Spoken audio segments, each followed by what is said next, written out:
ఎందుకు వాక్యం వినాలి? ఎందుకు ఇలాంటి సభలు జరగాలి? ఎందుకు తన పిల్లలైన వారందరూ కూడా ఇలా కూర్చొని దేవుడి వాక్యం నేర్చుకోవాలి అంటే, దేవుడి యొక్క ఆలోచనలు, దేవుడి యొక్క ఉద్దేశాలు దేవుడు తన గ్రంథమైన బైబిల్ ద్వారా మాత్రమే మనకి చెబుతాడు. ఆయన మనసు మీకు తెలియాలి అన్నా, ఆయన ఆలోచనలు మీకు తెలియాలి అన్నా బైబిల్ ఒక్కటే మార్గం. కనుక 3 రోజులు మరి 3 అంశాలతో దేవుడి ఆలోచనలు కొన్ని మీ మధ్యకు తీసుకుని వచ్చారు. దేవుని పిల్లరా, బైబిలు మన చేతుల్లో ఉంది. దేవుడు ఈ బైబిల్ను మన చేతుల్లోనికి తీసుకుని రావడానికి చాలా కష్టాలు భూమి మీద ఉన్న మనుషులు పడ్డారు ఈ బైబిల్ కోసం. ఎంతోమంది జీవితాలు, ఎంతోమంది రక్తం భూమి మీద ఒలికితే ఈరోజు మీరు చక్కగా పట్టుకొని వచ్చిన బైబిల్ మీ చేతుల్లోకి వచ్చింది. కనబడుతున్న ఈ నల్లటి అక్షరాల వెనక ఎర్రటి రక్తపు మరకలు ఉన్నాయి, మర్చిపోకూడదు. చాలామంది ప్రవక్తలు, చాలామంది నీతిమంతులు వాళ్ళ జీవితాలను పణంగా పెడితే, వాళ్ళ రక్తాన్ని చిందిస్తే, వాళ్ళ కుటుంబాలను త్యాగాలు చేస్తే, వాళ్ళ జీవితాలను త్యాగం చేస్తే బైబిల్ రాయబడింది. వాళ్ళ త్యాగాలతో ఈరోజు మన ముందుకు వచ్చింది. కానీ ఈరోజు పరిస్థితి ఎలా మారిపోయింది అంటే, వాక్యం మీద, ఇదిగలాంటి సభల మీద క్రైస్తవులుగా చెప్పుకుంటున్న వారికే ఆసక్తి తగ్గిపోతున్న కాలానికి మనం వచ్చేసాం. కారణం ఏంటంటే, ఉదయం నుంచి సాయంత్రం వరకు పని చేసుకుంటున్నారు. సాయంత్రం రాగానే ఎవరి చేతుల్లో చూడండి సెల్ ఫోన్లు, సినిమాలు, జబర్దస్తులు, సీరియళ్ళు. ఎవరి ఇష్టానుసారం వాళ్ళు ఏదో ఒక దానికి బానిస అయిపోయారు. దేవుడిని పూర్తిగా మర్చిపోతున్న రోజులు సమాజంలో ఏర్పడుతున్నాయి. ఈరోజు కొన్ని మంచి సంగతులను బైబిల్లోంచి జ్ఞాపకం చేస్తాను, జాగ్రత్తగా వినండి. దేవుడు అనాది సంకల్పంలో ఈ జగత్తు పునాది వేయబడక మునుపే తన పిల్లలుగా మనం అందరూ రావాలి అని ఈరోజు భూమి మీద ఉంటున్న ఈ 800 కోట్ల మంది గురించి దేవుడు కలలు కన్నాడు. మీరు నేను ఏదో అమ్మనాళ్ళకి వివాహం అయితే వాళ్ళ ఆవేశం వల్ల పుట్టిన వారు అని మాత్రమే కాదు, కానీ జగత్తు పునాది వేయబడక మునుపు పరలోకంలో ఉన్న మీ కన్నతండ్రి మీ రాక కోసం ఎదురు చూసి మొట్టమొదటి మానవుడైన ఆదామును చేసి, ఆదాములో మనల్ని అందరినీ పెట్టి ఆ ఒకరి నుండి ప్రతి జాతి మనుషులను సృష్టించాడు. అలాగే ఆ క్రమంలో భాగంగానే ఈ భరత జాతిలో మనం పుట్టాం, ఈ భారతదేశంలో మనం పుట్టాం, ఈ తెలుగు రాష్ట్రాల్లో మనకి జన్మ అనేది జరిగింది. దేవుని పిల్లలారా, దేవుడు అనే ఆయన మన గురించి ఎప్పటి నుంచి ఎదురు చూస్తున్నాడని బైబిల్ చెబుతుంది అంటే, జగత్తు పునాది వేయబడక ముందు నుంచే మన రాక కోసం దేవుడు ఎదురు చూశాడు అని ఎఫెసీయులకు రాసిన పత్రిక 1వ అధ్యాయము 4-6 వచనాలలో రాయబడి ఉంటుంది. మనం చాలాసార్లు చదువుకున్నాం. అంటే ఈ భూమి మీద ఉన్న మనుషుల జన్మ గురించి దేవుడు జగత్తు పునాది వేయబడక ముందు నుంచి ఎదురు చూస్తున్నాడు అన్నది అక్కడ రాయబడిన భాగం, అందులోని సారం. అయితే భూమి మీదకి వచ్చిన మనుషులు, ఈ జన్మను పొందుకున్న మనుషులు, ఈ దేహాన్ని పొందుకున్న మనుషులు పుట్టుక పేరుతో ఈ లోకాన్ని చూశారు, చావు పేరుతో ఈ లోకాన్ని విడిచిపెట్టి వెళ్ళిపోతున్నారు. మధ్యలో ఉన్న ఈ 60-70 ఏళ్ల జీవితం ఇది మాత్రమే జీవితం అనుకున్నారు. కనుక 60-70 ఏళ్ళు ఈ భూమి మీద అలా బ్రతుకుదాం, ఏం తిందాం, ఏం త్రాగుదాం, ఏం కొనుక్కుందాం, ఏ బిల్డింగులు కట్టుకుందాం, ఏ వస్తువులు కొనుక్కుందాం, బంగారం కొనుక్కుందాం, ఆస్తులు కొనుక్కుందాం, ఇల్లు కొనుక్కుందాం, పొలాలు కొనుక్కుందాం, వ్యాపారాలు చేద్దాం, ఉద్యోగాలు చేద్దామని ఈ 60-70 ఏళ్ల జీవితం ఎలా తినాలి, ఎలా త్రాగాలి, ఏం ధరించుకోవాలి అని 60-70 ఏళ్ళు కూడా ఈ లోకం కోసమే, ఈ లోకంలో 60-70 ఏళ్ళు ఉండే ఈ జీవితం కోసమే బ్రతికేస్తున్నారు. అంటే దేవుడు ఏ పనితోనైతే జగత్తు పునాది వేయబడక మునుపు కలలు కని లోకానికి పంపాడో ఆ పనిని, లేదా జగత్తు పునాది వేయబడక మునుపే మనిషి మీద పెట్టుకున్న ఆశలను అసలు మనిషి వినడానికి కానీ, చదవడానికి కానీ, నేర్చుకోవడానికి కానీ అసలు మనసివ్వని రోజుల్లోనికి మనం వచ్చేసాం. చాలా బాధేస్తుందండి. ఒకప్పుడు కుటుంబాలుగా కూర్చుని ప్రతిరోజు సాయంత్రం కుటుంబం అంతా ఏమండి, పిల్లలు, తల్లిదండ్రులు అందరూ కలిసి కూర్చుని ఓ పాట పాడుకుని, ఒక అధ్యాయం చదువుకుని, తర్వాత ఏమంటే ప్రార్థన చేసుకుని, భోజనం చేసుకుని పడుకునేవారు. అసలు ఎవరింట్లో చూసినా ఒక ప్రార్థన వినపడటం లేదు, ఎవరింట్లో చూసినా ఒక పాట వినపడటం లేదు, అసలు ప్రార్థనలు లేవు గృహాలలో. అంతా కూడా దేవుడికి కంప్లీట్గా దూరం అయిపోతున్న భయంకరమైన రోజుల్లోనికి మనం వచ్చేసాం. చాలా జాగ్రత్తగా వినండి ఈరోజు నేను చెప్పేవి. దేవుడు మరి అలాగని ఈరోజు క్రైస్తవులు లేరా, దేవుడు నమ్మిన వారు లేరా, బైబిల్ పట్టుకున్న వారు లేరా అంటే చాలామంది ఉన్నారు. 350 కోట్ల మందికి పైగా క్రైస్తవులు ఉన్నారని లెక్కలు చెబుతున్నాయి. దేవుడిని నమ్మేము అంటున్నారు. మనందరి గురించి దేవుడు బైబిల్లో ఒక మాట రాస్తాడు. నిజంగానండి, ఆ మాట మనసు పెట్టి చదివితేనండి రాత్రి చాలా బాధను కలిగిస్తుంది. దేవుడు భూమి మీద ఉన్న మనుషులు ఎవరైతే మేము నమ్మేమండి దేవుడిని, మాకు దేవుడు తెలుసు అంటున్నారో వాళ్ళందరినీ దృష్టిలో పెట్టుకుని దేవుడు ఒక మాట పలుకుతున్నాడు. దయచేసి అందరూ బైబిల్ తీసి తీతుకు రాసిన పత్రిక 1వ అధ్యాయం చూద్దాం. కొత్త నిబంధనలో పౌలు గారు తన కుమారుడికి రాస్తున్న పత్రిక ఇది. తీతుకు రాసిన పత్రిక 1వ అధ్యాయము 16వ వచనం చూద్దాం అందరం. దేవుణ్ణి ఎరుగుదమని వారు చెప్పుకొందురు అన్నాడు. దేవుడు మాకు తెలుసు అని చెప్పుకుంటున్నారట.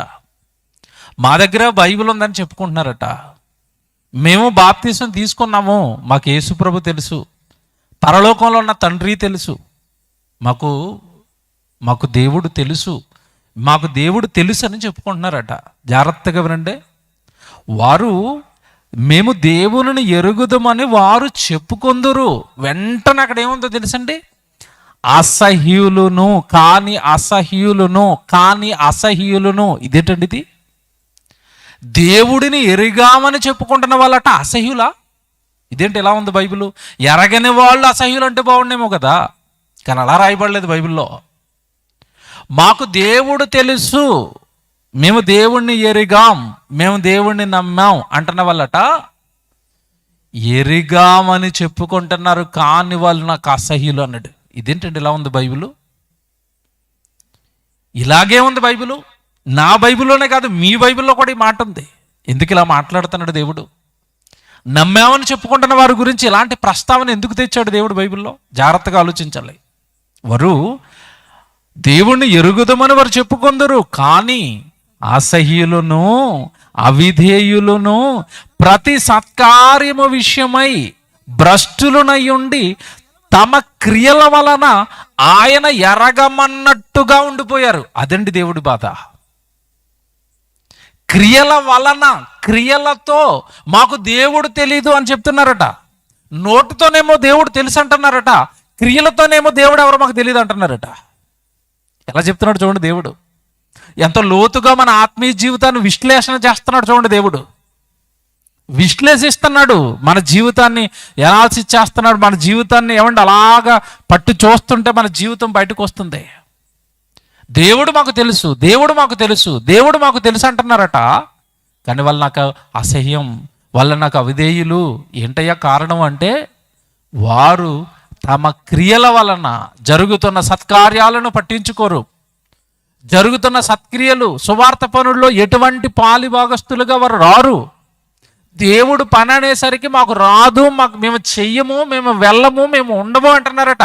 దేవుడు పనుల్లో అయితే సొంత కార్యక్రమాల మీద ఉన్న ఆసక్తి, సొంత కార్యక్రమాల మీద ఉన్నంత ఇష్టం పరలోకంలో ఉన్న కన్న తండ్రి భూమి మీద పెట్టిన ఒకే ఒక కార్యక్రమం అండి, ఆయన సభలు, ఆయన సువార్త, ఆయన వాక్యాన్ని ప్రజల్లోనికి తీసుకువెళ్ళి, ఆయన అంటే ఎరగని ప్రజలు ఎంతమంది అయితే ఉండిపోయారో వాళ్ళందరినీ ఎరిగిన నువ్వు, తెలిసిన నువ్వు ఏదో ఒక కార్యక్రమాన్ని ఆయన పేరట జరిగిస్తూ అనేక మందిని ఆయన వైపు మళ్లించాలి. ఇది బైబిలు. నమ్మిన వాడికి దేవుడు భుజాలపైన మోపిన గురుతర బాధ్యత. ఈ బాధ్యతలు భుజాల మించి కిందకి దింపేశారు.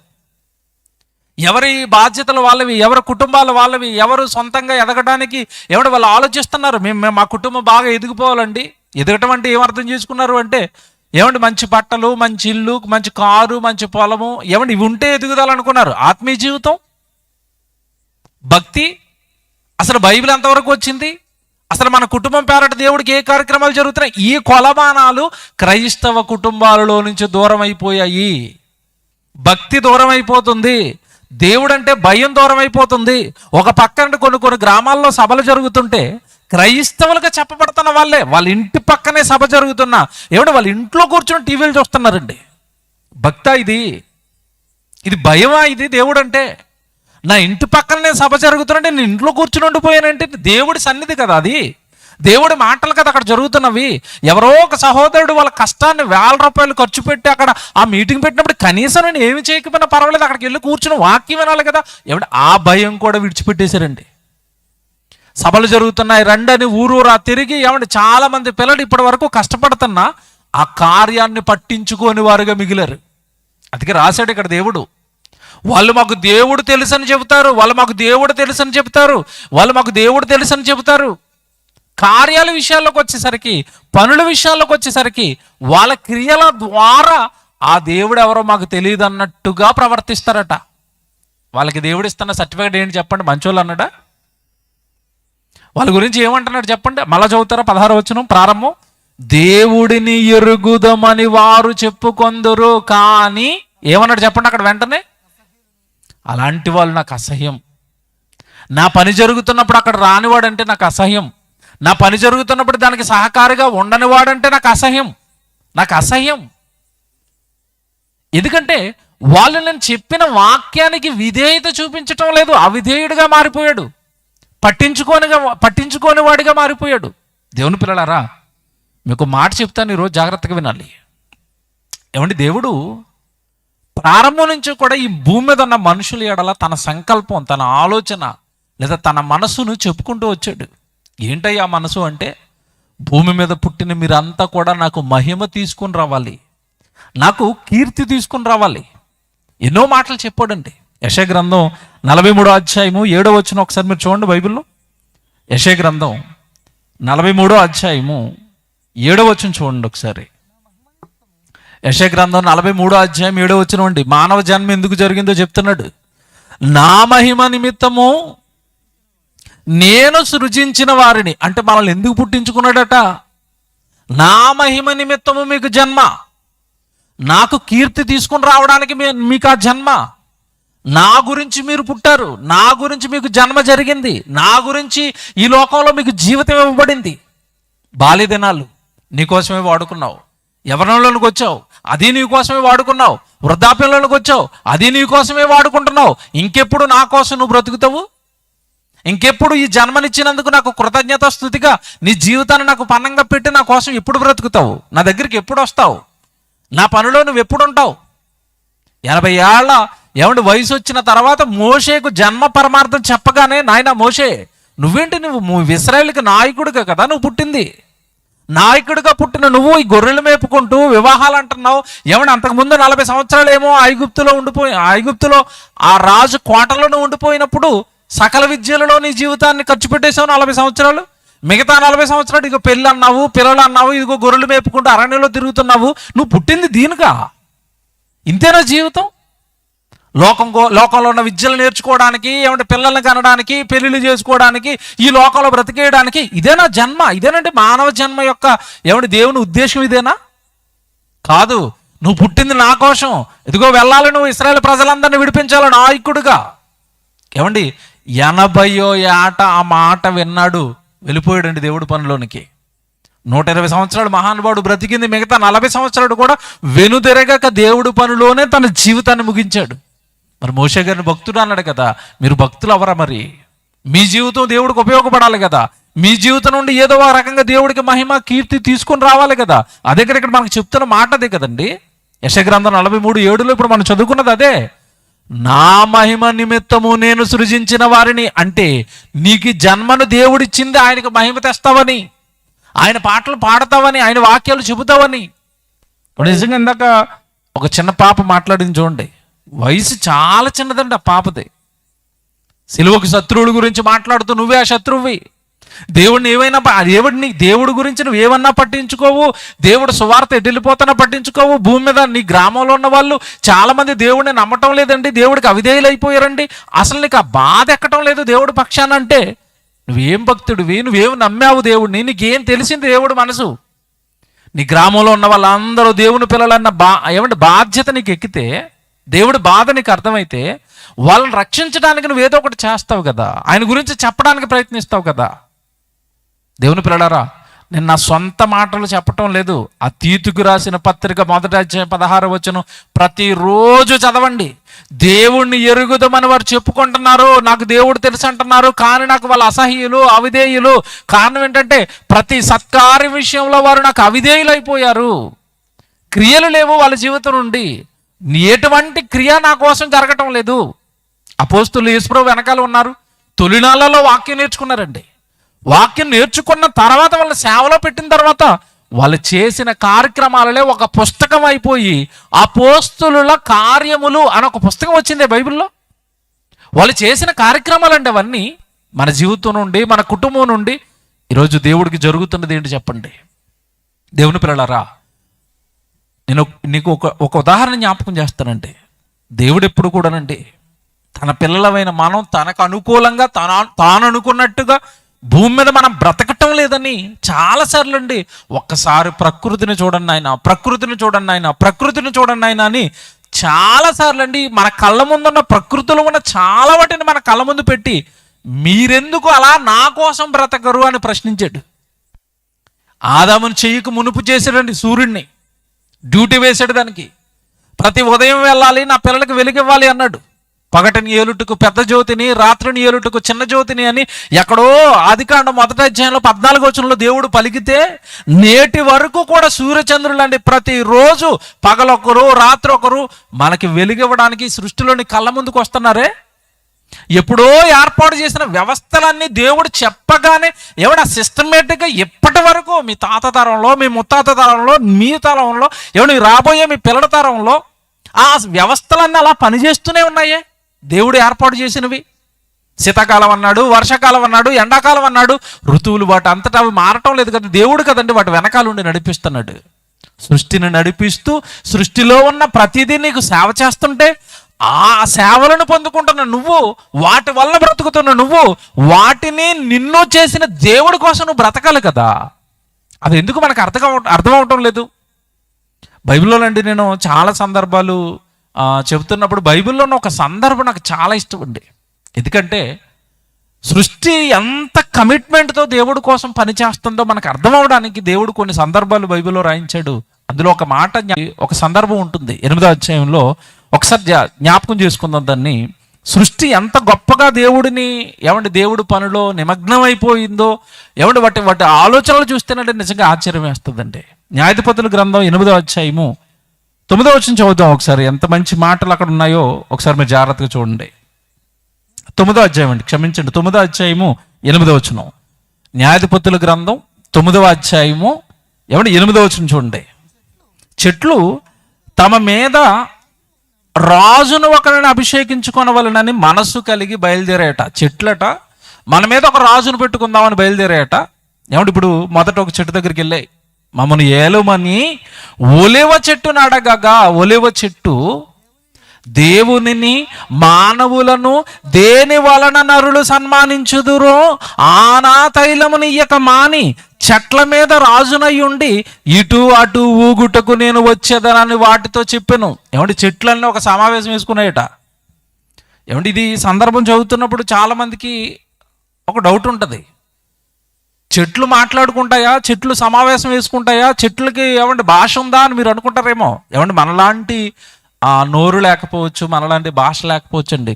సృష్టిలో ఉన్న ప్రతిదీ చూస్తుంది, వింటది, మాట్లాడుతుంది. ఇది నమ్మాలి మనం. కారణం ఏంటంటే ఈ సృష్టి అంతా కూడా దేవదూతల సమూహం. అందుకే దేవుడు యెషయా గ్రంథంలో అంటాడు, ఆకాశమా ఆలకించుము, భూమి చెవియొగ్గుము, నేను నా పిల్లలను పెంచి గొప్పవారినిగా చేసి తిని వారు నా మీద తిరగబడ్డారు అని ఎవరితో మాట్లాడుకున్నాడు చెప్పండి. అక్కడ ఆకాశంతో భూమితో దేవుడు మాట్లాడుకుంటున్నాడు అంటే అవి వినకుండా మాట్లాడుకుంటాడా? వింటున్నాయి. కాకపోతే అవి ఏమండి ఎలా వింటాయో ఎలా మాట్లాడుకుంటాయో మనకి అర్థం అవటం లేదు. చెట్ల గురించి అండి, వాటి కింద ఒక వ్యవస్థ ఉంటుంది. ఈ వేర్ల ద్వారా ఈ చెట్టు వేరు ఆ చెట్టు వేరు కలిసే ఉంటాయి. ఆ చెట్టు నుండి ఈ చెట్టుకి కొన్ని పోషకాలు పంపించుకుంటూ ఉంటాయి. ఏ చెట్టు అయినా ఎండిపోతుంటే పోషకాలు లేనప్పుడు మిగతా చుట్టుపక్కల ఉన్న చెట్లు వేర్లన్నీ కూడా వేర్ల ద్వారా దానికి పోషకాలు పంపిస్తాయి. చెట్లు మాట్లాడుకుంటాయి. ఎవడు మన కళ్ళ ముందున్న ప్రతి జంతువు మాట్లాడుకుంటుంది. కుక్క మాట్లాడుకుంటుంది, పక్షి మాట్లాడుకుంటుంది, కోడి పిల్లలతో మాట్లాడుకుంటుంది. పైన గ్రద్ద తిరుగుతుంది అనుకోండి, తల్లి కోడి గమనించగానే అది ఒక రకమైన శబ్దం చేసి రెక్కలెత్తుతుంది పైకి, వెంటనే పిల్లలన్నీ ఆ రెక్కల కిందకి వెళ్ళిపోతాయి. మరి తల్లి కోడి పిల్లకోడితో మాట్లాడుకోలేదు, ఆ పిల్లలతో మాట్లాడింది. అది ఏ భాష మనకి తెలీదు, వాటికి మాత్రమే అర్థమవుతుంది. అది కుక్కలు మాట్లాడుకుంటాయి, పావురాలు మాట్లాడుకుంటాయి, అన్నీ మాట్లాడుకుంటాయండి. సృష్టిలో ఉన్న అన్నీ మాట్లాడుకుంటాయి. కానీ ఆ మాటల్లో ఉన్న సారం పట్టుకుంటే ఇక్కడ మనం చెట్లన్నీ మాట్లాడుకుంటున్నాయట, మన మీద ఒక రాజును పెట్టుకుందాం అనుకున్నాయట. అప్పుడు ఒలివ చెట్టు దగ్గరికి వెళ్ళి అడిగాయట, మేము ఎలాగో రాజును పెట్టుకోవాలనుకుంటున్నాం కదా, నువ్వు మాకు రాజు అయి ఉంటావా అన్నప్పుడు, ఎవడు నిజంగా ఒలివ చెట్టు ఇస్తున్న ఆన్సర్ చూడండి. అక్కడ ఏమని మాట్లాడుతుంది ఆ చెట్టు అంటే, ఒలివ చెట్టును అడగగా ఒలివ చెట్టు దేవునిని మానవులను, ఇక్కడ మీరు బాగా గమనించండి, చెట్టు ఏమంటుందంటే దేవునిని మానవులను దేని వలన నరులు సన్మానించుదురో అతను ఆ తైలం ఇవ్వడానికి నేను పుట్టాను. అంటే మన కళ్ళ ముందున్న చెట్టుకి దేవుడు తెలుసు, నరుడు తెలుసు. మనకి చెట్టు తెలుసు అంతే. చెట్టు వేసిన దేవుడు, ఆ చెట్టుతో దేవుడికి ఆ చెట్టుకి మధ్యలో ఉన్న సత్సంబంధాలు ఇవన్నీ మనకి తెలుసు అంటే మనకి తెలియదంటే. నిజంగా ఇక్కడ ఒక చెట్టు మా మీద రాజుగా ఉంటావా అనగానే లేదు నేను ఆ పని చేయను, నేను దేవుడు నన్ను పుట్టించింది తైలం ఇవ్వడానికి, ఒలీవ తైలం ఇవ్వడానికి పుట్టాను నేను. దానితో నరులను సన్మానించాలి, దానితో దేవుణ్ణి సన్మానించాలి. ఆ పని నిమిత్తం నేను పుట్టాను, ఆ పనే చేస్తాను. దేవుడు నన్ను ఎందుకైతే పుట్టించాడో ఆ పనే చేస్తాను. ఆవుని ఏ పనితో అయితే పుట్టించాడో ఆ పని చేస్తుంది, గేదెని ఏ పనితో అయితే పుట్టించాడో ఆ పనే చేస్తుంది, సూర్యుని ఏ పనితో అయితే పుట్టించాడో ఆ పనే చేస్తాడు. మరి నువ్వు పుట్టింది దేవుడిని మహింపరచడం కోసం కదా, దేవుడిని ఆనంద పెట్టడం కోసం కదా, దేవుడి గురించి చెప్పడానికి పుట్టావు కదా, దేవుడి గురించి చెప్పించడానికి పుట్టావు కదా. ఈరోజు ఏవి అలాంటి భక్తి కలిగిన జీవితాలు ఏవి, భక్తి కలిగిన కుటుంబాలు ఏవి మీరు ఆలోచించండి బాగా. బైబిల్లో చదువుకున్నామండి భక్తులు అంటే, బైబిల్లో చదువుకున్నామండి ఒకనాడు వాళ్ళ దేవుడికి భయపడ్డారు అని. ఈరోజు బైబిల్ ఎలా మిగిలిపోతుంది సమాజం మధ్యలో అంటే చదువుకోవడానికి మిగిలిపోయింది. ఒకప్పుడు ఉన్నారట అకుల ప్రిస్కిల అనే ఒక కుటుంబం ఉందట, వాళ్ళు పౌలు గారికి సేవలో సహకారులుగా ఉన్నారట, చదువుకోవడానికి మిగిలిపోయింది తప్ప అలాంటి కుటుంబాలు ఏర్పడటం లేదు. మా కుటుంబం కూడా అలా మారాలని ఎవరు అనుకోవటం లేదండి. వాక్యం ఎలాగ ఆగిపోతుంది అంటే చాలా మంది వినటమే మానేశారు, వింటున్న వాళ్ళు కూడా ఆనందపడడానికి వింటున్నారు అంతే.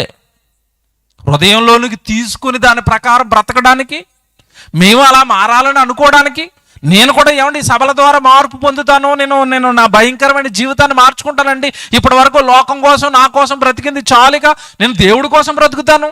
ఎవరండి ఆలోచిస్తున్నారు ఇలాగా?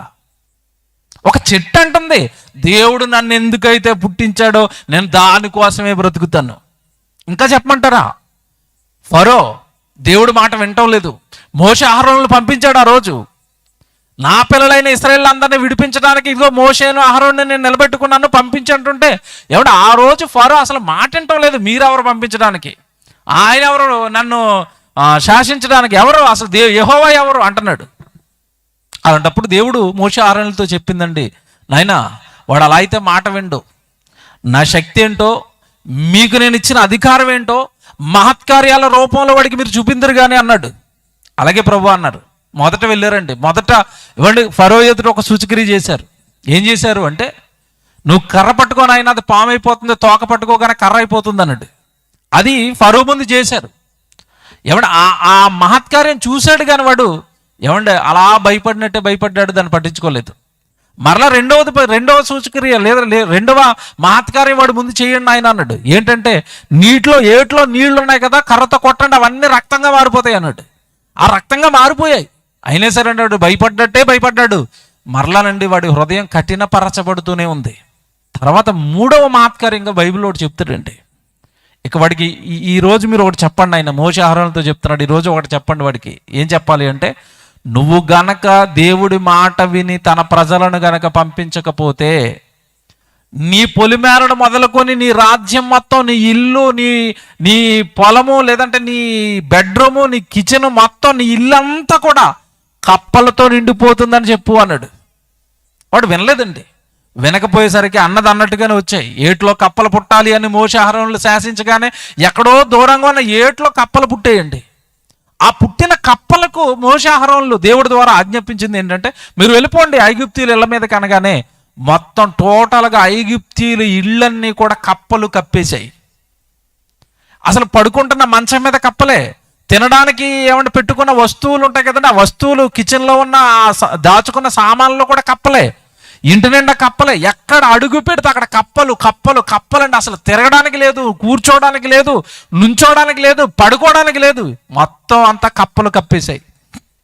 ఇంకేం చేయాలో అర్థం అవ్వలేదండి. ఫరోకి దిగొచ్చాడు ఒక మెట్టు, అయ్యా మోషే అహరోనులు కొంచెం కప్పల్ని మా దగ్గర నుంచి తీసేయండి, మీరు అన్నట్టుగానే నేను పంపిస్తాను, ఈ కప్పలు వెళ్ళిపోయినట్టుగా మీరు ఆజ్ఞాపించండి అనగానే, ఏమంటే నిజంగా దేవుడు వాళ్ళకి దేవుడు మాట ప్రకారం కదండి వాళ్ళు వెళ్ళారు అక్కడికి. మోషే అహరోనులు ఆజ్ఞాపించగానే ఏమంటే ఎక్కడున్న కప్పలు అక్కడే చచ్చిపోయండి. ఎక్కడికి వెళ్ళిన కప్పలు అక్కడే చచ్చిపోయి, ఇంట్లో ఉన్న కప్పలు ఇంట్లో చచ్చిపోయాయి, మంచం మీద ఉన్న కప్పలు మంచం మీద చచ్చిపోయాయి, ఏమంటే వంట చేసుకునే వస్తువుల్లో ఉన్నవి అక్కడ చచ్చిపోయి, అక్కడ చచ్చిపోయండి. నిజంగా సందర్భాన్ని మీరు లోతుగా ఆలోచిస్తే ఒక కప్ప దేవుడికి ఉపయోగపడింది. అక్కడ ఎలా ఉపయోగపడింది అంటే, ఫరోకు బుద్ధి చెప్పడానికి దేవుడు నిజంగా ఆ రోజు కప్పలను వాడుకుంటే ఏట్లో పుట్టమంటే పుట్టాయి, ఇంట్లోకి వెళ్ళమంటే వెళ్ళిపోయాయి. ఏమంటే అలాగ వాడికి బుద్ధి వచ్చిన తర్వాత మీరు చచ్చిపోవాలి అనగానే అక్కడ చచ్చిపోయండి అవి. ఏంటంటే నిజంగా వాటిలో ఉన్న ఆ భక్తి ఏంటి? దేవుడు ఏది చేయమంటే అవి చేస్తాయా? చేస్తాయి. పుట్టమంటే పుట్టాయి, వెళ్ళమంటే వెళ్ళాయి, చచ్చిపోమంటే చచ్చిపోయాయి. ఇప్పుడు మీరు లోతుగా ఆలోచించండి.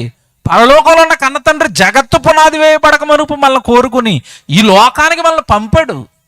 నాకు మహిమ తండి, నాకు కీర్తి తీసుకుని రండి అని పంపాడు. ఎవడు వచ్చిన మనమంతా కూడా ఈ రంగుల లోకాన్ని చూసాం, ఈ అందమైన లోకాన్ని చూసాం, పంపించిన తండ్రిని మర్చిపోయాం, ఆయన ఇచ్చిన పనిని మర్చిపోయారు. ఈరోజు ఎవడు ఆయన కోసం బ్రతికేవారు తగ్గిపోతున్నారు. రాబోయే తరాలలో ఎవడు ఏం జరుగుతుందో భయం కింద ఉందండి. ఇంకా భక్తులు వస్తారా, సేవకులు వస్తారా, సేవ జరుగుతుందా, దేవుడికి ఇలాంటి సభలు జరుగుతాయా, తర్వాత తరం కాపాడబడుతుందా, ఆ తర్వాత తరం పరిస్థితి ఏంటి? ఏమంటే మనం ఈరోజు దేవుడిని నమ్మిలా సైలెంట్గా ఉండిపోతే, మాకు తెలుసు దేవుడు అని ఏ పని ఎత్తుకోకుండా, సేవ పక్షాన్ని ఏ భారము మనం భరించకుండా, మన కుటుంబాలు, మన సంతోషాలు, మన సుఖాలు అనుకుని బ్రతికేస్తే రాబోయే తరానికి ప్రభువుని ఎవరు తీసుకెళ్తారు? రాబోయే తరాన్ని ఎవరు రక్షిస్తారు? రాబోయే తరం యొక్క బాధ్యత ఎవరు ఎత్తుకుంటారు? మీరు బాగా ఆలోచించండి. దేవుని పిల్లలారా, ప్రకృతి కళ్ళ ముందు ఉంది, దేవుడు చెప్పిందే చేస్తుంది. ఏమంటే మన కళ్ళ ముందు వాక్యం ఉంది, నువ్వు చెయ్యాలని దేవుడు బైబిల్లో చాలా రాయించాడు. వాటి విషయంలో మనం ఏం ఆలోచిస్తున్నాం? ఏమంటే ఈరోజు పరిస్థితులు అలా మారిపోతానే చెప్తాను, జాగ్రత్తగా వినండి. మీరు మీ కుటుంబము బైబిల్ చదువుతూ, భక్తిలో ఉంటూ, ప్రార్థనలు చేసుకుంటూ, దేవుడి సేవలో కనుక ఉండకపోతే రాను రాను రాను రాను ప్రపంచం ఎలా తయారవుతుంది అంటే నష్టపోయేది మనమేనండి దేవుళ్ళో లేకపోతే. ఈరోజు యవ్వన సమాజాన్ని మీరు చూడండి, యవ్వనస్తులను చూడండి, చాలామంది చిన్న వయసులోనే మత్తు పదార్థాలకు బానిసలు అయిపోయారు, త్రాగుబోతులు అయిపోతున్నారు, తిరుగుబోతులు అయిపోతున్నారు. ఏమంటే సిగరెట్లని, గుట్కాలని, ఏమంటే పసి వయసు అండి. నిజంగా చెప్పాలంటే టీనేజ్ 11కి 12కి 13కే ఈ భయంకరమైన వ్యసనాలకు అలవాటు పడిపోయారు. కారణం ఏంటి? ఇంట్లో ప్రార్థన లేదు కదా, దేవుడు పనికి వెళ్ళిపోదావరా, దేవుడు గుడికి వెళ్ళిపోదావని రోజు చేయి పట్టుకుని నువ్వు తీసుకురావటం లేదు కదా, నువ్వు దేవుళ్ళ వాడిని పెంచటం లేదు కదా, దేవుడి కోసం వాడిని, దేవుడి యొక్క భయభక్తులు వాడిని పెట్టడం లేదు కదా. నష్టం మనమే పోతా ఉండే, మన పిల్లలే పోతారు ముందు. మన పిల్లలే భయంకరమైన మత్తు పదార్థాలకు బానిసలు అవుతారు, తర్వాత నిన్ను రోడ్డు మీద గింటేస్తారు. దేవుని పిల్లలారా, యవ్వనులు బాగోలేదు. అలాగని ఏమంటే చక్కగా వివాహాలు అయిపోయిన తర్వాత కుటుంబాలు ఏర్పడిన వాళ్ళు బాగుంటున్నారంటే, ఏమంటే ఈరోజు భయంకరమైన పరిస్థితులు అండి. ఎక్కడ చూడండి అక్రమ సంబంధాలండి. ఒకప్పుడు పట్టణాల్లో జరిగేవి అవి, పల్లెలు బాగుండేవి. ఇప్పుడు ఈరోజు పల్లెలు మొదలుకొని పట్టణాల వరకు ఎక్కడ చూడండి అక్రమ సంబంధాలండి. ఏమంటే ఒకరి భార్యతో మరొకరు, ఒకరి భర్తతో మరొకరు. భయంకరమైన ఈరోజు పాపపు సమాజంగా మారిపోతుంది. కారణం దేవుడు భయం అనేది పోతుంది. దేవుడి కోసం పుట్టామన్నది మర్చిపోయారు, దేవుడు పంపించాడని మర్చిపోయాడు, నేను దేవుడి పనిలో ఉండాలని మర్చిపోయాడు. మీకు మాట చెప్తానండి, నువ్వు దేవుడి పనిలో ఉంటే ఇంకా పాపం చేయడానికి అవకాశం ఎక్కడ ఉంటుంది? నువ్వు ఎప్పుడూ దేవుడి గురించి ఆలోచిస్తుంటే పాపపు ఆలోచనలు నీకెక్కడ వస్తాయి? ఈరోజు దేవుడి పని, దేవుడు మన జీవితంలోంచి దూరం అయ్యాడు కనుక పాపానికి దగ్గరయ్యాం. అదే దేవుడు దగ్గరగా ఉన్నాడు అనుకోండి, పాపం చాలా దూరంగా ఉంటుంది. ఎందుకు? పసి వయసులోనే గుట్కాలేంటి, పసి వయసులోనే సిగరెట్లు ఏంటి, పసి వయసులోనే మందులు ఏంటంటే, ఒకప్పుడు జీవితం మీద వైరాగ్యం వచ్చేసి పెద్దలు ఎప్పుడో నా చిన్నతనంలో దొంగచోటుగా ఊరికి అవతలు ఎక్కడో బట్టి కాస్తుంటే అక్కడికి వెళ్ళి ఎవరికి తెలియకుండా తాగొచ్చేవారండి. ఇప్పుడా త్రాగుడు అనేసరికి ఫ్యాషన్ అయింది, త్రాగుడు అనేసరికి అదొక ఏదో పెద్ద డిగ్రీగా మారిపోయింది. ఇప్పుడు తాగనివాడు ఒక చెడ్డవాడిగా, త్రాగుతున్నవాడు ఏదో గొప్పవాడిగా సమాజం ఈరోజు సినిమాల రూపంలో, ఈ సీరియల్ రూపంలో పాపాల వైపు నెడుతుంది. కనుక దేవుని పిల్లలకు ఒకటే ఆలోచించండి, పరలోకంలో ఉన్న కన్న తండ్రి మీ రాక కోసం ఎదురు చూసి ఆయనకు మహిమ, ఆయనకు కీర్తి తెచ్చి చక్కగా ఆయన సేవలో ఉంటారని, ఆయన సన్నిధిలో ఉంటారని, ఆయన బైబిల్ నేర్చుకొని ఆయన సేవ ఎత్తుకుంటారని. ఇది ఇందుకు కదండి మన జీవితం దేవుడిచ్చాడు. ఎంత బాధపడుతున్నాడు దేవుడు. ఒక మాట చదివిస్తాను చూడండి. మీకా గ్రంథం 4వ అధ్యాయానికి రండి. మీకా గ్రంథం 4వ అధ్యాయము 12వ వచనం చూద్దాం చూడండి. మీకా గ్రంథం 4వ అధ్యాయము 12వ వచనం చూడండి. మీకా గ్రంథం 4వ అధ్యాయం 12వ వచనం. కళ్ళములో ఒకడు పనలు కూర్చున్నట్టు యెహోవా వారిని సమకూర్చును, అయితే వారు ఆయన తలంపులు తెలుసుకొనకున్నారు. చూడండి దేవుడు బాధ. వారు భూమి మీద ఉన్న మనుషులు, దేవుని పిల్లలు ఆయన తలంపులు తెలుసుకొనకున్నారు, ఆయన ఆలోచనలు వారు గ్రహింపకున్నారు. చూసారా, ఆయన తలంపులతో సంబంధం లేదట, ఆయన ఆలోచనలతో సంబంధం లేదట. పుట్టించింది ఆయనే, పెంచుతున్నది ఆయనే, ఈ విశ్వం చేసింది ఆయనే, తల్లి గర్భంలో ఈ దేహం కట్టింది ఆయనే. ఆ దేహం నిండా మత్తు పదార్థాలు నింపింది నువ్వు, ఆ దేహాన్ని వ్యభిచారానికి ఇచ్చింది నువ్వు, ఆ దేహాన్ని అక్రమ సంబంధాలకు ఇచ్చింది నువ్వు. ఆ దేహం పట్ల ఆయన ఆలోచనలు ఏంటో ఏమైనా గ్రహించవా? ఆ చక్కటి దేహాన్ని దేవాలయము అన్నాడే, ఆ దేవాలయాన్ని ఎందుకు ఇంతటి భయంకరమైన పాపాలతో, మత్తు పదార్థాలతో ఎందుకు ఆ దేహాలను నింపుతున్నారు? పవిత్రమైనవి కదా అవి, పరిశుద్ధమైనవి కదా అవి. అవి కట్టడానికి తల్లి గర్భంలో దేవుడు చాలా రోజులు కష్టపడ్డాడు కదా. 270 రోజులు దేవుడు కట్టిన దేహం కదా అది తల్లి గర్భంలో. అంత కష్టాన్ని ఎందుకు నేలపాలు చేస్తున్నారు? అంత కష్టాన్ని ఎందుకు మీ ఇష్ట ప్రకారం, మీ ఆలోచనల ప్రకారం, మీ తలంపుల ప్రకారం ఎందుకు వాటిని వాడేస్తున్నారు? అదేనండి దేవుడు బాధ. ఆయన తలంపులు తెలుసుకొనుకున్నారు. ఇతడి బుర్రలో ఏదో పుట్టింది అది చేస్తానంటున్నాడు. ఇప్పుడు చూడండి, పిల్లల్ని స్కూల్కి పంపించేటప్పుడు అడుగుతున్నారు తల్లిదండ్రులు, ఒరే పెద్దయిన తర్వాత నువ్వేమైపోతావురా? నేను పోలీస్ అయిపోతానండి, నేను డాక్టర్ అయిపోతానండి, నేను యాక్టర్ అయిపోతానండి, చూసారండి నేను లాయర్ అయిపోతానండి. మరి సేవకుడు అవ్వవా? సేవ చేయవా? సేవ చేస్తున్న సేవకుడికి సహకారిగా ఉండవా? దేవుడికి సంబంధించిన ఆలోచనలు ఏమి నింపుతున్నారు చెప్పండి? చిన్నప్పటి నుంచి ఆయన ఆలోచనలతో సంబంధం లేదు, ఆయన తలంపులతో సంబంధం లేదు. ఎవరిష్టం వాళ్ళు, ఎవరి జీవితం వాళ్ళది అంటున్నారు. ఎక్కువగా ఎవరైనా తప్పు చేస్తున్న వాళ్ళని అడిగామనుకోండి, నీకేం పోయింది, నా జీవితం నా ఇష్టం అంటున్నాడు. నీ ఇష్టమే, ఎప్పటి వరకు నీ ఇష్టం? ఎప్పటి వరకు నీ ఇష్టం అడుగుతున్నాను, ఎప్పటి వరకు నీ ఇష్టం? మిమ్మనాళ్ళు అడుగుతుంటే నా ఇష్టం అంటున్నావు, బడిలోకి వెళ్ళిన తర్వాత గురువు అడుగుతుంటే నా ఇష్టం అంటున్నావు, నీకంటే ఏమైనా కాస్త పెద్దవాళ్ళు హెచ్చరిస్తుంటే నా ఇష్టం అంటున్నావు, సేవకుడు హెచ్చరిస్తుంటే నా ఇష్టం అంటున్నావు. అను ఎంతకాలం అంటావు? నా ఇష్టం, నా ఇష్టం, నా ఇష్టం ఎంతకాలం అంటావు? ఒకరోజు చావు వస్తుంది, ఒకరోజు మరణం వస్తుంది. అప్పుడు ఈ మట్టి దేహంలో నుండి నువ్వు బయటకు వస్తావు. అప్పుడు నా ఇష్టం అంటే అక్కడ నీ ఇష్టం చల్లదిక, ఆయన ఇష్టంలోనికి వెళ్ళిపోతావు, ఆయన చేతుల్లోనికి వెళ్ళిపోతావు. ఈ భూమి మీద చేసిన పాపాలకు ఆయన చేతుల్లో నువ్వు పడతావు. ఈ భూమి మీద నీ ఇష్ట ప్రకారం ఆయన తలంపులకు నీ జీవితంలో స్థానం లేదు కదా. దేవా నా గురించి మీరేం ఆలోచన చేసి ఈ జీవితాన్ని ఇచ్చారని ఆయన ఎప్పుడు నువ్వు అడగవు కదా. ఆయన ఇష్టాలకు కానీ, ఆయన ఆశలకు కానీ, ఆయన ప్రణాళికలకు కానీ ఏ స్థానము నీ జీవితంలో లేనప్పుడు ఖచ్చితంగా మరణం తర్వాత ఆయన చేతుల్లో పడతా ఉండి. అదే పాఠం విందురు. కానీ ఇప్పుడు మీరు మరణం తర్వాత ఆయన చేతుల్లో పడక తప్పదు. అప్పుడు నా ఇష్టమని ఎవరితో అంటావు? నా ఇష్టమని ఎవరిని బెదిరిస్తావు? నా ఇష్టమని ఎవరిని గద్దిస్తావు? నా ఇష్టమని ఎవరికి చెబుతావు పొగరగా సమాధానం? ఇంకా అప్పుడు ఏమి ఉండదండి. ఈ పొగరు ఉండదు, ఈ సమాధానాలు ఉండవు. ఎదురుగ్గా ఉన్నది దేవుడు. ఎవడి నిత్యాగ్ని దండనతో నీ కళ్ళ ముందు నిలబడతాడు, ఆరని అగ్నితో నీ కళ్ళ ముందు నిలబడతాడు. కారణం, జీవితాన్ని నీ ఇష్ట ప్రకారం బ్రతికేసావు కదా, నీ ఆలోచనలు అన్నావు కదా, నీ సంతోషాలు అన్నావు కదా. బైబిల్ అంతా దేవుడిని ఎవడి కళ్ళ ముందు పెట్టి, ఆ బైబిల్లో మన జీవితం అంతా కళ్ళ ముందు పెట్టి, ఈ జీవితాన్ని ఇవ్వడానికి ఆయన ఎంత కష్టపడ్డాడో చెప్పి, నువ్వు నా కోసం బ్రతుకు నాయన అంటుంటే, ఎవడు ఈరోజు ఎవ్వరు కూడా దేవుడిని సీరియస్గా తీసుకోవటం లేదండి.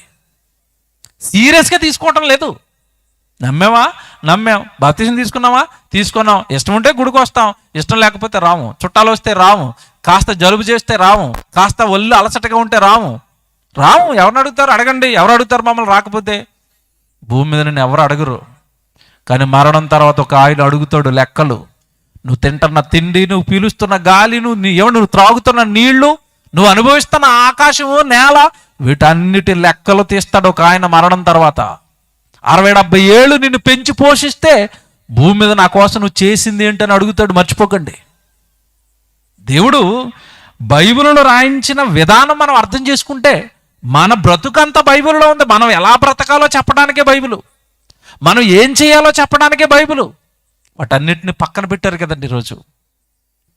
అందుకే అంటున్నాడు, మొదటి మాట, మీరు చదువుకున్న మొదటి మాట ఏమన్నాడు తెలుసా? మొదటి మాట, మనం చదువుకున్న మొదటి మాట దగ్గరికి వద్దాం. వారు దేవుణ్ణి ఎరుగుదమని తీతుకు రాసిన పత్రిక 1:16 వచ్చినవండి. ఏమన్నాడు అక్కడ? మాకు దేవుడు తెలుసు అంటున్నారు. మరి దేవుడు తెలిస్తే దేవుడు ఆలోచనలు తెలిసాయా? దేవుడు నాకు తెలుసు అంటున్నావు కదా, దేవుడు తలంపు ఏంటో నీ జీవితం ఏడలో నువ్వు ఎప్పుడైనా అడిగావా దేవుణ్ణి? నేను ఎందుకు పుట్టాను దేవా, నేను ఏం చేయాలి దేవా, ఎప్పుడైనా అడిగావా?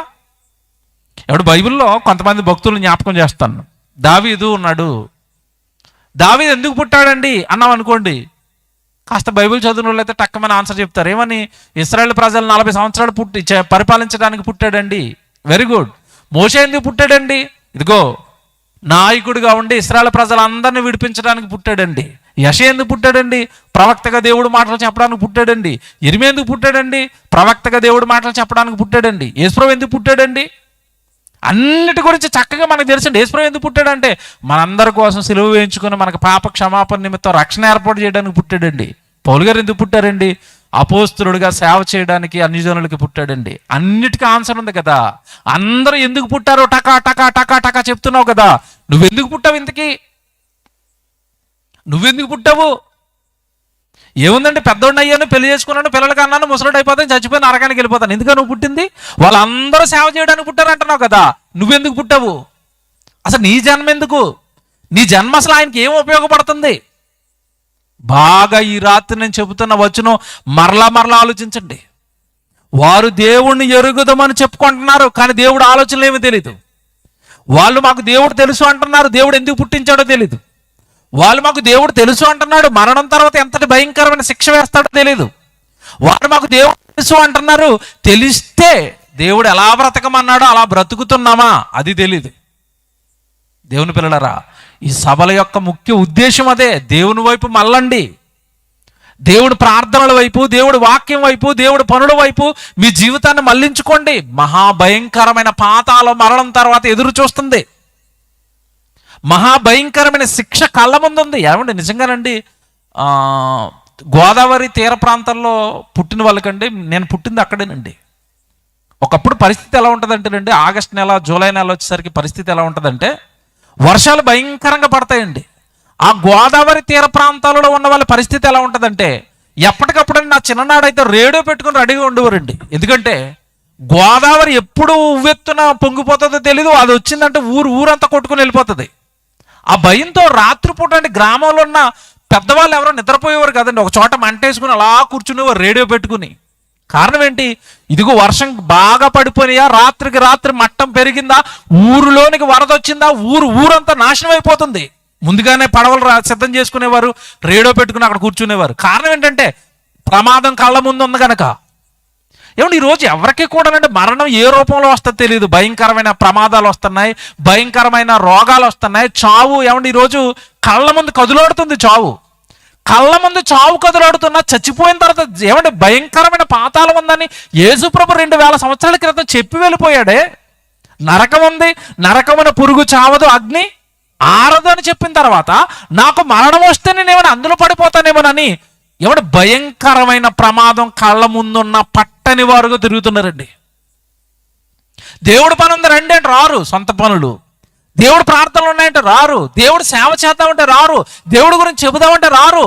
ఏమైపోతారు మరణం తర్వాత? ప్రమాదం కళ్ళ ముందున్న పట్టించుకునే వాడిని ఏమంటా తెలుసండి బైబిలు? బుద్ధిహీనులు. బుద్ధిమంతుడైతే పాతాళాన్ని తప్పించుకుని పరలోకానికి వెళ్ళిపోయే జీవ మార్గాన్ని వెతుక్కుంటాడు, జీవ మార్గాన్ని ఇచ్చే పనులు వెతుక్కుంటాడు. దేవుని పిల్లలారా, యేసు ప్రభు చెప్పాడు, అది ఎవరో చెప్పేది కాదు. నరకం ఉంది, అగ్ని ఆరని నరకం ఉంది, జాగ్రత్త అన్నాడు. భయపడుతూ ఉండాలి. నా జీవితం ఎలా ఉంది దేవుళ్ళో? ఇప్పటి వరకు ఏం చేశాను దేవుడి కోసం? 60 ఏళ్ళు వచ్చాయే, 40 ఏళ్ళు వచ్చాయే, ఎవడు ఈ సంవత్సరాలన్నీ దేవుడు నన్ను కాచి కాపాడాడే, అసలు ఏనాడు నేను దేవుడిని పట్టించుకోవటం లేదే, దేవుడికి నేను ఉపయోగపడటం లేదేనని ఎవరి మనసండి భయంతో ఉంది. నన్ను చేర్చుకుంటాడా మరణం తర్వాత దేవుడు? మరణం తర్వాత నాకు స్వర్గాన్ని ఇస్తాడా? మరణం తర్వాత తన హక్కును మనం చేర్చుకునేంత భక్తి నాలో ఉందా? అన్ని కార్యక్రమాలు నాలో ఉన్నాయా అని ఎవరండి చెక్ చేసుకుంటున్నారు? వస్తున్నారు వెళుతున్నారు అంతే. తీతుకు రాసిన పత్రిక 1:16 రోజు చదవండి. దేవుడు మాకు తెలుసు అంటున్నావా? అయితే నీ కార్యక్రమాలు ఏవి దేవుడి నుండి? అదేంటండి మేము విశ్వసించాం కదా, నేను నమ్మేశాం కదా ప్రభుని అంటారా? బైబిల్లో చాలా లోతైన సంగతులు ఉన్నాయి. విశ్వాసం గురించి బైబిల్ చెప్పిన మాట ఏంటో తెలుసండి? విశ్వసించిన వాళ్ళందరి గురించి బైబిల్ చెప్పిన మాట ఏంటో తెలుసా? క్రియలు లేని విశ్వాసము మృతము. బైబిల్లో రాశాడు. నువ్వు విశ్వసిస్తే సరిపోదు, నీ విశ్వాసం నుండి క్రియలు రావాలి దేవుడికి. ఏవి? ఏమంటే నిజంగా అన్నయ్యోళ్ళని చూస్తుంటే ప్రతి సంవత్సరం అట 12వ సంవత్సరం అటు ప్రతి సంవత్సరం సభలు పెడతారట, లక్షలు ఖర్చు పెడతారట. అదేంటండి ఇది? వాళ్ళకేం పట్టింది? వాళ్ళకే ఎందుకు ఆశ పుట్టింది? మా గ్రామం అది, మా గ్రామంలో ప్రతి సంవత్సరం దేవుడి గురించి చెప్పాలి, చెప్పించాలి అంటే మనకెందుకు కలగటం లేదు? అలాగా మనకెందుకు రావటం లేదు అలాంటి ఆలోచనలు? దేవుని పిల్లలారా, ఈ రాత్రి ఆ వచనాన్ని బట్టి మీ జీవితాన్ని చాలా జాగ్రత్తగా ఆలోచించుకోండి. నమ్మాను, నేను బైబిల్ దగ్గరికి వచ్చాను, బైబిల్ నన్ను దేవుడు పని చేయమంటుంది, బైబిల్ నన్ను దేవుడి కోసం పుట్టావురా అంటుంది. మరి ఎంతవరకు నేను దేవుడికి ఉపయోగపడుతున్నాను అని మీ జీవితాన్ని మీరు చాలా జాగ్రత్తగా భద్రం చేసుకోండి. ఈ దేహాలను పాపాలకు ఇవ్వకండి, ఈ దేహాలను మత్తు కార్యక్రమాలకు ఇవ్వకండి, ఈ దేహాలని అక్రమమైన పాపాలకు ఇవ్వకండి, ఈ లోకానికి ఇచ్చేయకండి. మీ తండ్రిది అది, చాలా కష్టపడి కట్టుకున్నాడు ఆ దేహం, ఆయన కోసం వాడతారని, ఆయన సేవలో ఆ దేహాన్ని పెడతారు అని.